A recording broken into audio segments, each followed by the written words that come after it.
So yeah, in my continued reading, there was a notion that came up in the book, Still the Sacred Knowing of Is, Volume 2, and you were talking about healing as being medicine.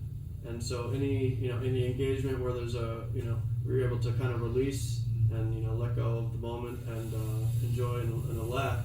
And I was wondering, I wanted to ask the question: do people need to be careful of where they get their humor or laughs from? And I talk about that in relation to certain comedians or certain people that we idolize in terms of whoever movie, funny comedians, whatever. That have a destructive path, or that have darkness within their lives, or behind the scenes. Maybe they might be funny on the surface or show up as something that can make you laugh, but there's more going on. So do we need to be careful of that? Of course. It's clear that comedians need the humor for themselves. Right? They need to be humorous for themselves. They need to be able to laugh at themselves because of their particular karma. So it's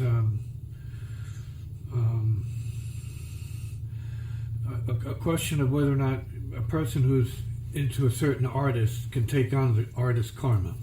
Depends on how much you're open to that person. Yes, is it communicable or transmittable or transferable? Yes, definitely. A lot of musicians who follow, like young musicians who follow the older musicians who were drinkers, inevitably wind up drinking. And so sometimes it's because of their own appetite, but often they're being modeling. They're being modeled. The artist that you're looking at is your model, and that could be good up to a point and not beyond a point. Because what is really going on is they're suffering. That's why they're doing what they're doing, comedic or musical or whatever. And so they're suffering and wanting to get rid of their suffering, and what they're doing helps them a little bit. But we can take it on. One can take on the karma of others. It is transferable, communicationally, right? We can hear about somebody's karma and take it on. We can dramatize it. We can create it. We can project it.